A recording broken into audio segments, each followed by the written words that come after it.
Good afternoon, and thank you for joining Delta Sigma Theta Sorority Incorporated as we begin our 55th National Convention in Atlanta, Georgia. As our first hybrid national convention, with 7,000 in-person registrants and over 13,000 virtual participants, we convene to conduct the necessary business that governs our 108-year-old organization. Focused on the tenets of sisterhood, scholarship, service, and social action, Delta Sigma Theta remains committed to leveraging the voices of over 350,000 initiated members to address injustice worldwide. The state of Georgia is the home of 58 alumni and collegiate chapters representing over 7,500 members, the majority of whom are registered voters. On March 25th, 2021, Georgia's Governor Brian Kemp signed the Election Integrity Act of 2021. SB 202 overhauled the election in the state by mandating voter identification requirements on absentee ballots, limiting the use of ballot box drops, reducing the amount of time that people had to request an absentee ballot, and making it illegal for groups like ours to give free food or water to voters waiting in long election lines, just to name a few items that are in that bill. On April 27th, I penned a message entitled "Georgia on My Mind," which outlined the sorority's stance on voter suppression legislation that threatens the voting right of Black citizens across this state. In response to SB 202, Delta Sigma Theta joined as a plaintiff against the state of Georgia alongside the NAACP Legal Defense Fund, the ACLU of Georgia, and the Southern Poverty Law Center. We are the only Black Greek letter organization to do so. The action is befitting for us because Delta has a long legacy of fighting for voter rights. 6 weeks after we were organized initially in 1913, several of our founders marched in the historic suffragist march, where at the Delta Sigma Theta banner, our first public demonstration.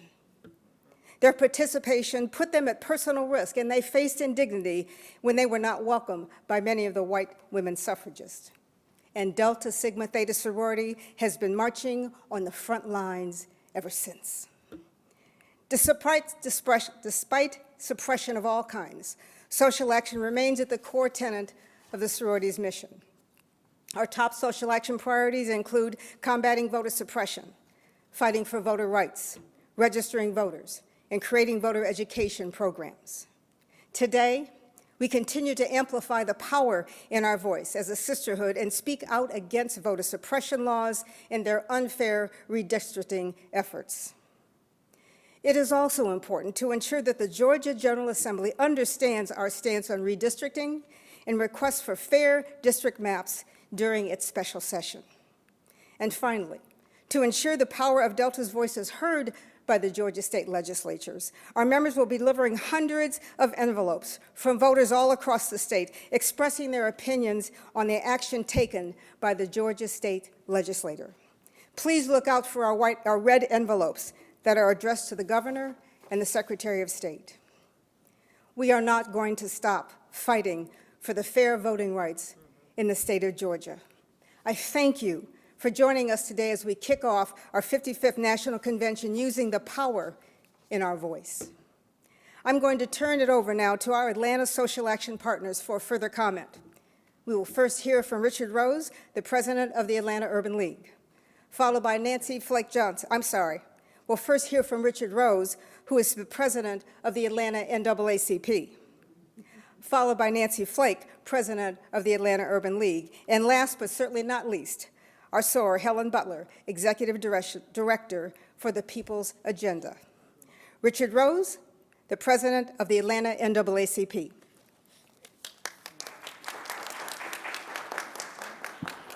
Thank you so much. Good afternoon to Deltas across the country, across the world.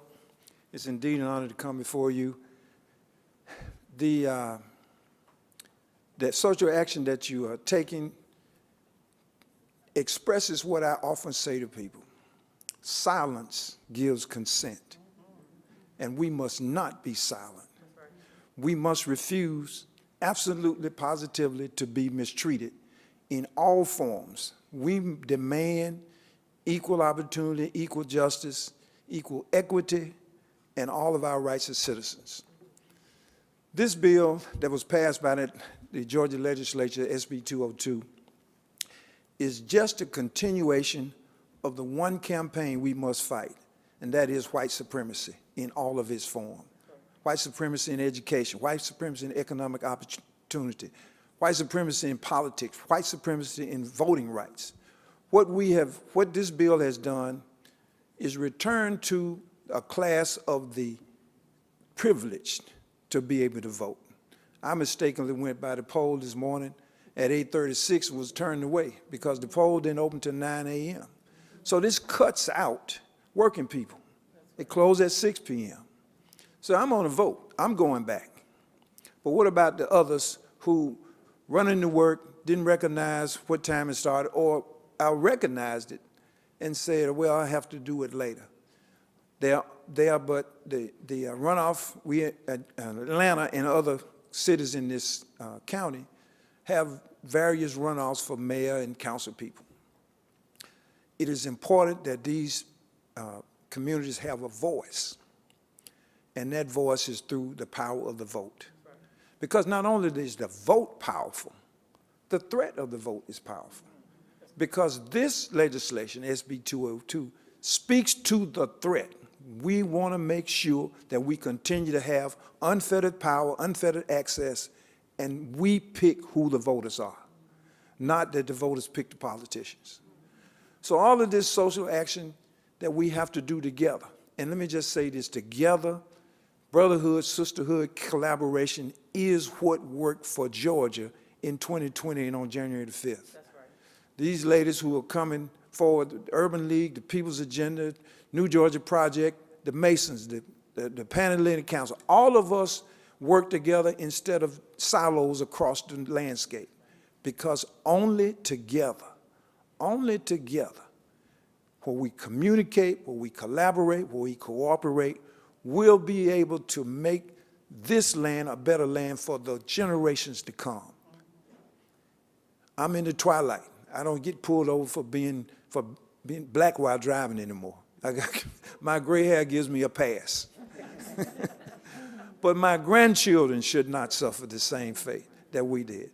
And it's only through collective, consistent action will we be able to overcome this. The first reaction to oppression is always resistance. The second one is acknowledgement. How do I get off this boat? How do I get off these chains? How do I escape this plantation? But the third is acceptance. And too much, in too many ways, we have accepted the prospect of white supremacy. Acceptance is going in the side door of the theater or going around the back to a restaurant. We must not be acceptance of the oppression that we have suffered. There is no parallel in humankind of what African chattel slavery and the discrimination that African descendants continue to face. I'm so happy that the deltas, the local deltas all over this state collaborated with us last summer, last fall, last November, and of course, last January to make a difference in America. I'm so proud of all of us, what we were able to do, but there is work to be done. Amen. We must not be silent, and we must refuse to be mistreated. Thank you.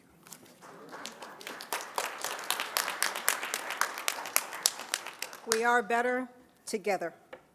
Let me again introduce Nancy Flake Johnson, the president of the Urban League of Greater Atlanta. Thank you so much. Excuse me. Thank you so much. What an honor to be here with each and every one of you this morning. I want to welcome you to Atlanta and thank you with a grateful heart for your over 100 years of dedicated service to being advocates for justice for our people. We are at a critical turning point in this country. There is an all-out assault against democracy, and we are at the center of the fight. Here in Georgia, not only does SB 202 make it harder to access the polls and to vote, it is really seriously egregious that it gives a path for a majority party to take over local election boards. That is the most egregious part of this law. That could mean takeovers and overturning of elections.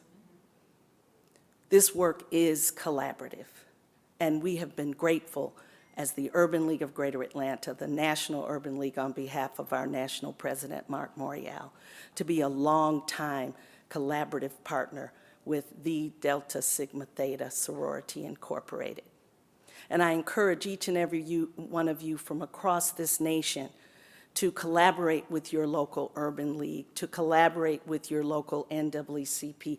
Anyone that's in this fight with us, it has to be done together.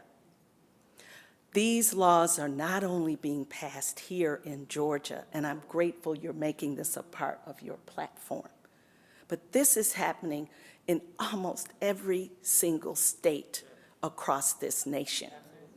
This is orchestrated, it is intentional, and with so many of our people being disenfranchised and under so much pressure now, coming off of COVID-19, many are just worried about their basic needs. So Delta Sigma Theta Incorporated, you are one of our most powerful engines across this nation to galvanize and get our people awakened and to these polls, educated and to the polls, because our best defense against all of these voter suppression laws is turnout. Educated, registered voters that turn out in big numbers. That is our most effective defense going forward. So just know that Urban League, the Sisters of Delta have embraced me from the time I took this role. Janice Mathis, Helen Butler, Rhonda Briggins, Kimberly King, and so many others. And your sisterhood is what we need right now to push us across.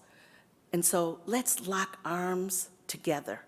Let's be vigilant and know we must have a sense of dire urgency, because literally the freedom, our lives are literally on the line. Thank you so much.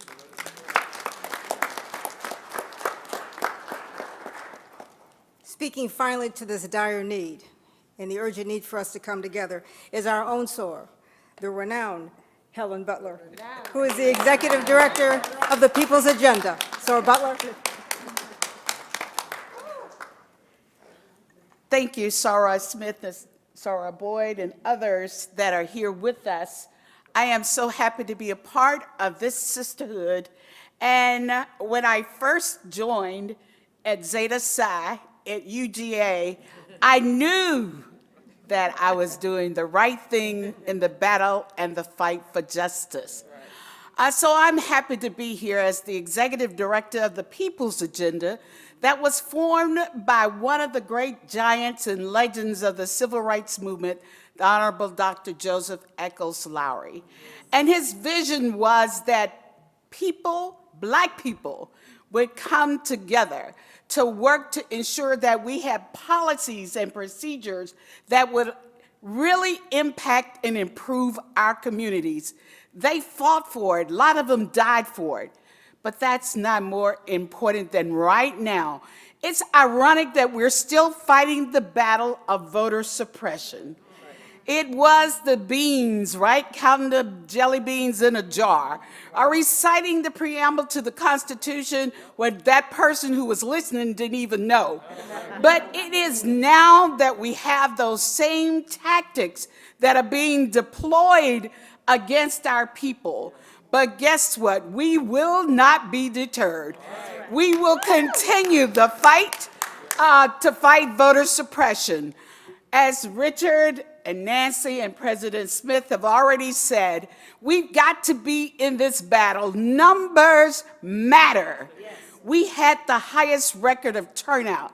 and our collegians, our millenniums, were really involved in this fight. They saw the connection between George Floyd, criminal justice reform, Ahmaud Arbery's case. And we see that connection still, whether you want your unemployment benefits, whether you want rental assistance, no matter how you're being impacted, public policy made by elected officials. Well, guess what? They are still trying not just to suppress our vote, but they're trying to take our voices away through the redistricting process. Right now, under the Gold Dome, they're trying to draw people out of power. And guess what? They're targeting black women. You know why? Because black women are one of the highest demographics in turnout in the state. They went after Gwinnett County's Board of Commission chair, the first black woman to hold that position. We had 3, Richard, as a result of our work in 2020. But we will not be deterred. We are going to educate people about the IDs that are needed, about the time changes, about the deadlines. We're going to take them to the polls. We still have a ridetothepoll.com website. We have rides that we're going to provide. We're doing that today. So we will not be deterred. We're going to ensure that our voices are never silenced again. Dr. King talked about, I want jobs, I want justice, I want economic empowerment, but I've got to have the ballot. And we're going to ensure that we have the ballot. So Georgia and the country, get ready for the Red Army, because we are coming. We are going to make sure that we defend democracy and the right to vote.